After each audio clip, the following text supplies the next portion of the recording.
Life and Teaching of the Masters of the Far East, Volume 2, Chapter 10. After resting for a week and reassembling our outfit, the combined expedition set out for the ancient city of the Uyghurs, where we arrived June 30th. Here we set to work immediately, and when the first pit was down to a depth of 50 feet, we encountered the walls of an ancient building. When we had proceeded to a depth of a little more than 90 feet, we broke into a large room where there were a number of gold, silver, bronze, and clay statues, all beautifully wrought.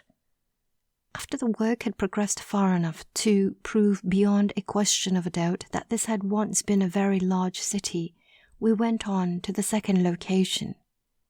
Here, we went down about 40 feet before we came upon anything that could be called definite proof of a former civilization. Again, we did enough work to prove that we were in the ruins of a large, ancient city. We removed to a third location, where we expected to find evidence that would prove this the oldest and largest of the 3 cities. In order to conserve time and resources, we had organized our forces into 4 parties. 3 of these parties were made up of a leader and 6 assistants. This gave 7 men to each party. To this combined force was assigned all the excavation work and its management, each party being assigned 8 hours out of the 24. The 4th party, consisting of the remainder of the personnel of the expedition, was assigned the duties of the camp.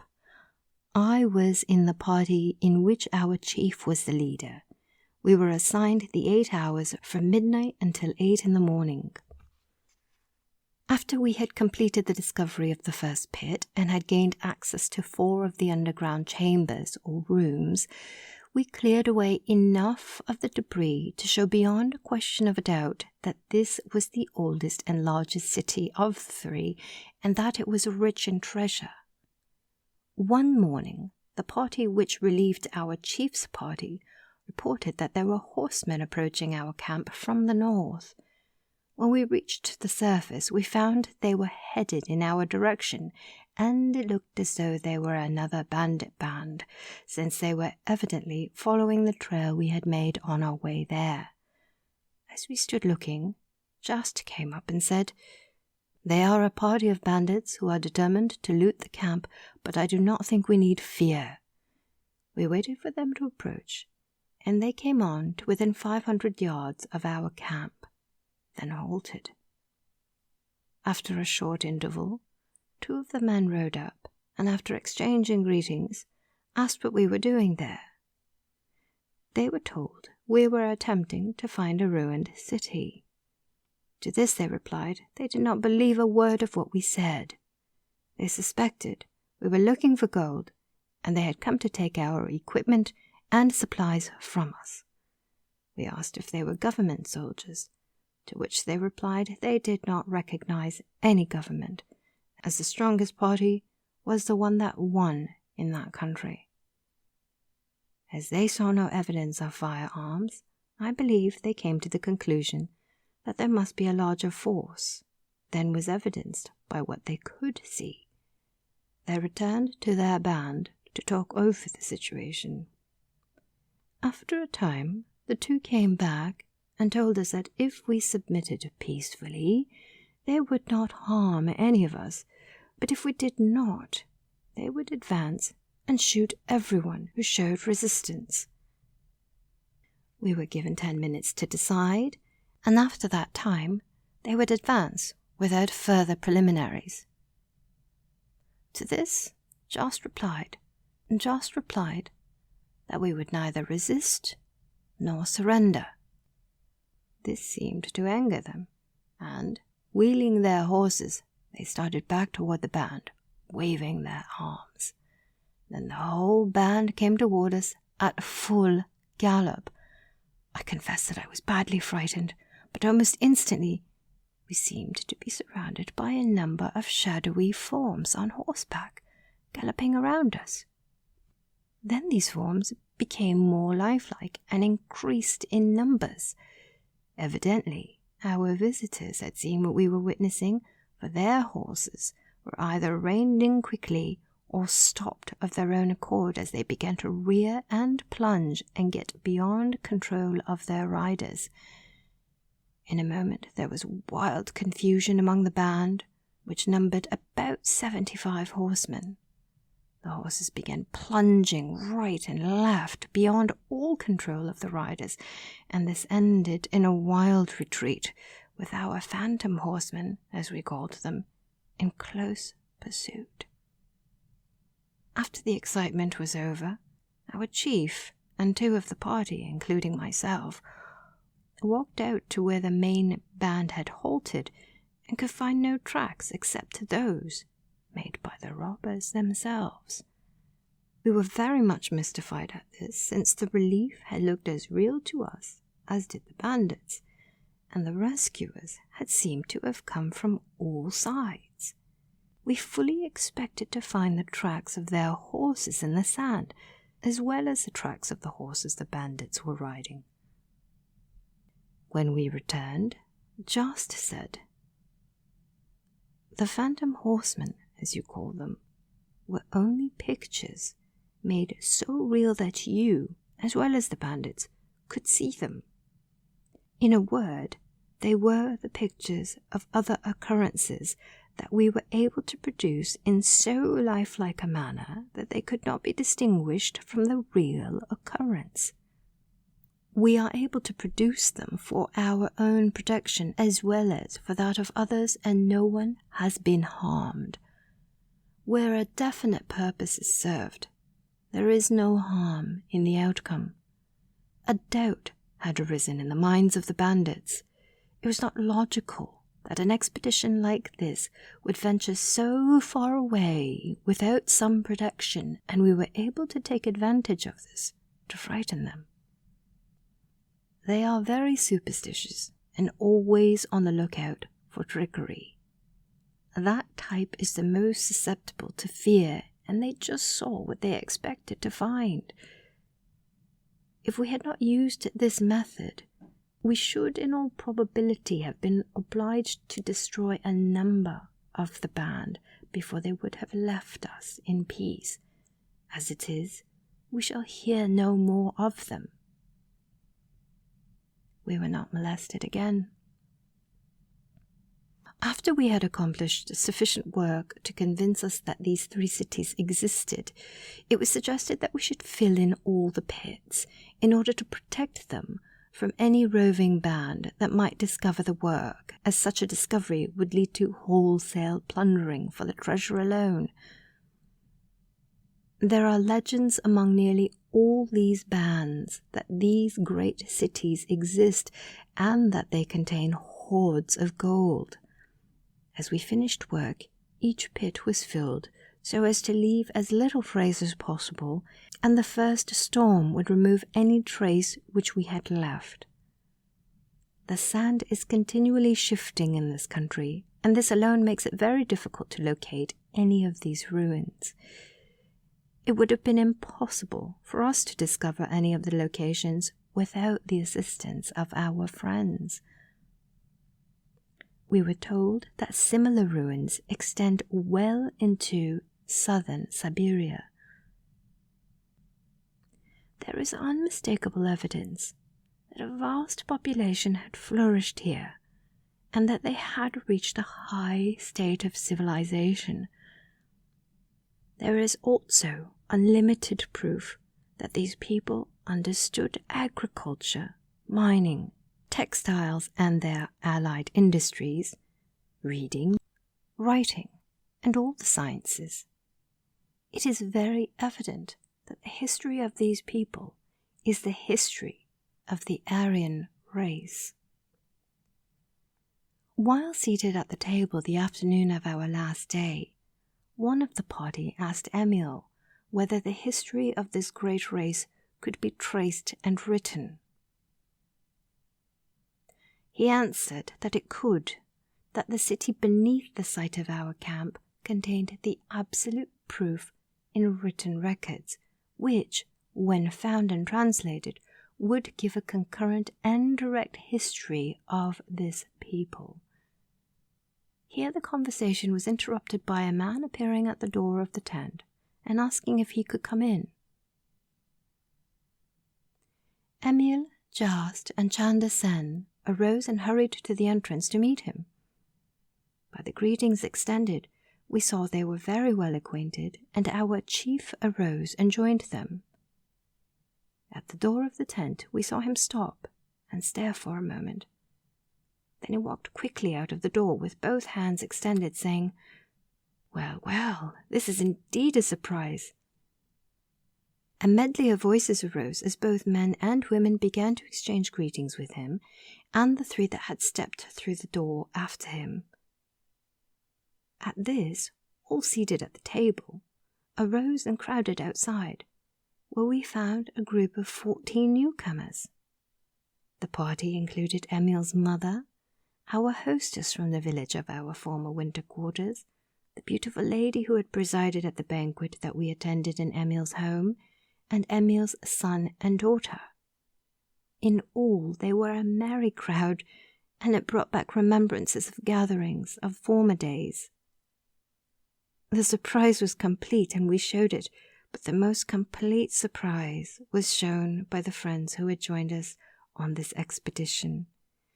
As we looked at them, we knew that their curiosity was getting beyond all bounds. They had not seen these appearances and disappearances as we had, and during the press of the expedition work, we had been so engrossed that we had neglected to tell them of anything but fragmentary incidents. Coming, as this had, virtually from a clear sky, it left them absolutely nonplussed. Of course, we were heartily enjoying this, at their expense. After introductions and greetings had been extended all round, the man who had charge of the camp and equipment sought Emil and our chief. With every evidence of abject helplessness, he said, "How am I going to feed all these people? Our supplies have not yet arrived, and we barely have enough provisions left for ourselves for this and the morning meal, since we have made every arrangement to start on our return trip." While they were conversing, they had drawn together, and the leader of the combined expedition had overheard a part of the conversation. He stepped over and joined them. As he did so, I could hear him ask, "Where in the name of heaven did all these people come from?" Our chief looked at him with a smile and said, "You have just hit it, Ray. They did come direct from heaven. See, there are no conveyances." Ray answered, "But the thing that puzzles me the most is they don't seem to have any wings. As they do not have wings, we should have heard the thud when they landed in the sand, especially as there are so many of them. But we did not even hear that. So we are going to decide for the time that your suggestion is right and perfectly logical."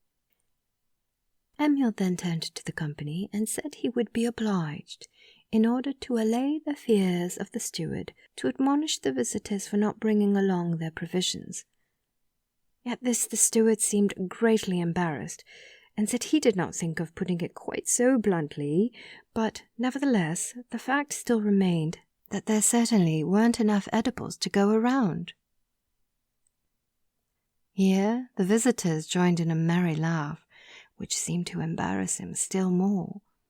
Then Emil's mother said there was no need for embarrassment or inconvenience.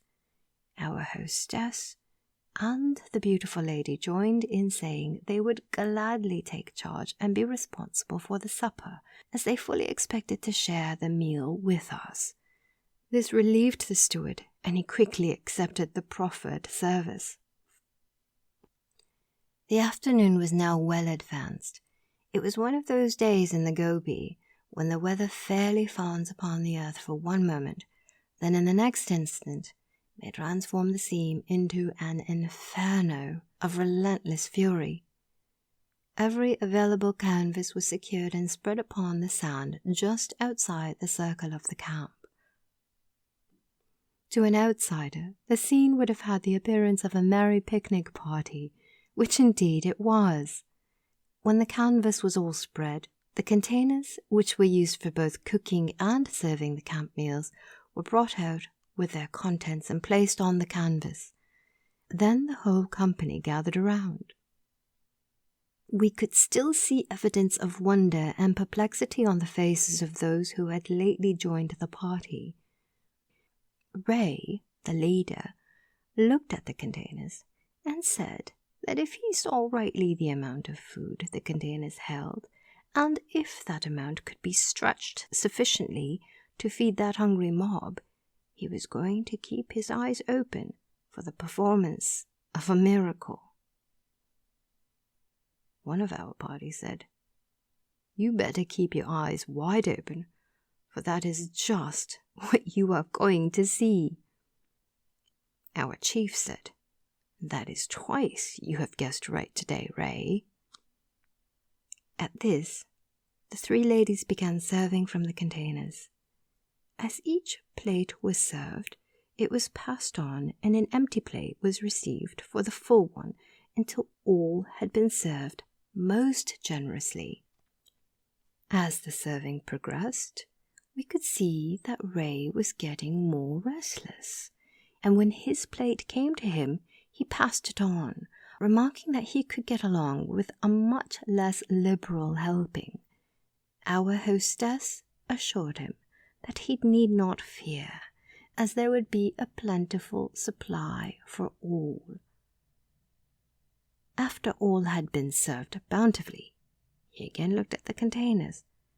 When he saw that the containers had not been diminished, he arose and said, "At the risk of being impolite, ill-mannered, and a bounder, I am going to ask if I may sit by you three ladies, as I fully acknowledge my curiosity has so deliberately taken the upper hand that I cannot eat a bite." The ladies said they would look upon it as an act of courtesy if he wished to sit by them, whereupon he walked over and sat down on the edge of the canvas between Emil's mother and the beautiful lady. When he was seated, someone asked for bread. There was but one piece remaining on the box lid that served in place of a tray. The beautiful lady held out her hands, and almost instantly there was a large loaf of bread in them. This she passed to our hostess, who began cutting it, preparatory to serving. At this, the leader arose and asked if they would kindly permit him to see the loaf as it was. The loaf was passed to him, and after examining it critically for a moment, he passed it back. We could see that he was very much agitated. He walked away a few steps, then returned, and, addressing himself directly to the lady, said, "I do not wish to seem impertinent, but this has muddled my thoughts to such an extent that I cannot refrain from asking questions." She bowed and said he was at liberty to ask any questions he wished. He said, "Do you mean to tell me that you are able to set aside all the known natural laws, at least those that we know of, without the least exertion, and bring forth bread from an unseen or invisible supply?" The lady replied, "To us, the supply is not unseen. It is always visible." Then it was perceived that as our hostess cut and served the loaf, it did not diminish. He became more calm, again took his place, and the lady continued, If you could only see that the tragedy of Jesus' life ended with the crucifixion, that the joy of the Christ life began with the resurrection, and that the goal of every life should be the resurrection rather than the crucifixion. In this way, all may follow him into the more abundant life of the Christ in them. Can you think of a more joyous and abundant life than to be one with this mighty power, this power of the Christ within? It is here you may know that you were created to have dominion over every form, thought, word, or condition. In living this life, which is the fulfillment of every need, you will find that you are living an exact scientific life. Quote, Jesus increased the few loaves and fishes the little lad had until he was able to supply ample for the multitude. You will observe that he bade them sit down in an orderly, expectant attitude, ready to receive the increased supply by fulfilling the law. If you are to find joy and satisfaction in the life of Jesus, you must fulfill the law of his life by acting in harmony with his ideals. You cannot stand and worry as to how you are to be fed. If Jesus had allowed this, the multitude never would have been satisfied. Instead, he quietly blessed and gave thanks for that which he had, and the supply was increased in sufficient measure to meet every need. Living did not become a difficult problem until man disobeyed and refused to listen to the inner voice. When he returns and again learns to listen to that inner voice, he will cease to labor for the means of a living, but he will work for the joy of creating. He will enter into the joy of creating, and he will create under the law of the Lord or word of God. Through his word, he will find that he can move upon the all-loving and all-enfolding substance of God and bring into visibility every ideal he holds in thought. It was in this way, step by step, that Jesus mounted to the heights and proved the supremacy of the Christ in him over the limited concept of mortal thought. When this is realized, work becomes a joyous quality of one's being. Jesus proved that the truly spiritual life is the only joyous life. He became clothed with dignity and glory because of his victory. Yet that victory left him free as a little child. Although the world is not wholly awake to its desire, it is this desire of joy and great blessing that it is seeking. Man may seek satisfaction in the pursuit of personal things, unmindful of the law that says he shall lose that which he seeks for selfish gain. But through the losing, he soon finds that the fall of the personal but marks the ascent of the spiritual. He realizes that man's extremity is God's opportunity. You must know that you are entitled to every good and perfect gift of God, and you must prepare to receive those gifts through the knowledge of God as your divine nature. If you separate yourself from God in thought, you will also separate yourself from him in manifestation. In order to enter fully into the joy of life, you must seek life and joy, for the fullness and joy that life gives to all humanity. The laws for the establishment of heaven here on earth, which Jesus taught, and which you have seen applied in a very small measure, are exact and scientific. Man, being the Son and true likeness of God, contains within himself the true Spirit of God, his Father. He can discern and use the laws of his creative parent and bring them forth into operation in his world of affairs, if he only will. End quote. Then she said they would be pleased to answer any questions he might like to ask. Ray did not have any questions to ask, for he had been too deeply stirred to want to ask questions. He just wanted to think. He said he had some things he wanted to say, and he hoped they would not take offense, for offense was not intended in any way.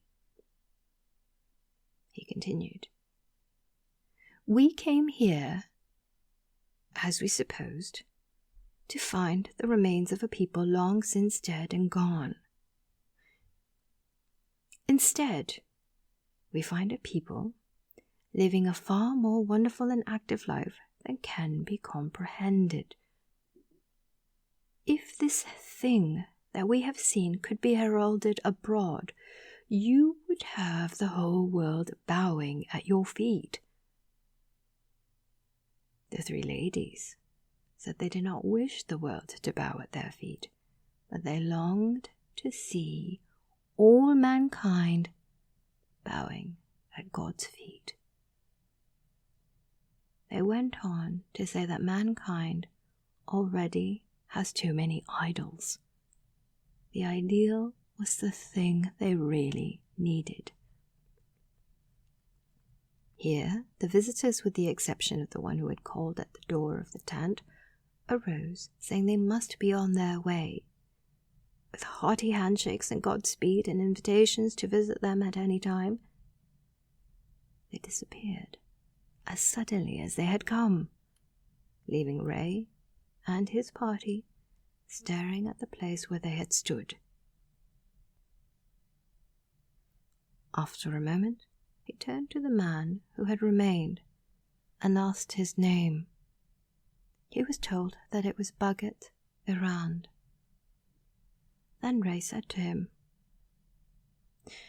"Do you mean to say you are able to come and go at will, without any visible means of conveyance, as we have just seen, defying every known law of gravity or physics?" Bucket Errand answered, "We do not defy any law, neither do we harm a single law of man or God. We cooperate with and work according to the laws, both of nature and God. The means of locomotion which we use, although invisible to you, are perfectly visible to us. The trouble is, you do not see them. Consequently, you do not believe.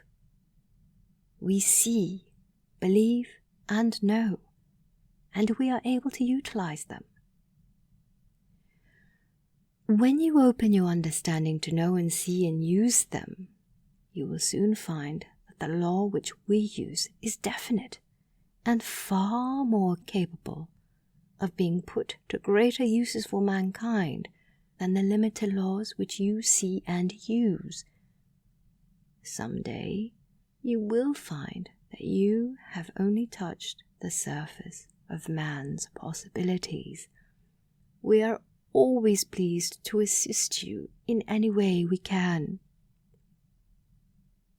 Ch10 said that this friend had come to invite us to return to our outfitting point by way of his village, as the trail was shorter and the distance could be made with 1 day less travel at this time of the year. This invitation was readily accepted, and Bucket Errand said he would return with us. It developed later that he was a descendant of the once prosperous people that had inhabited the Gobi region.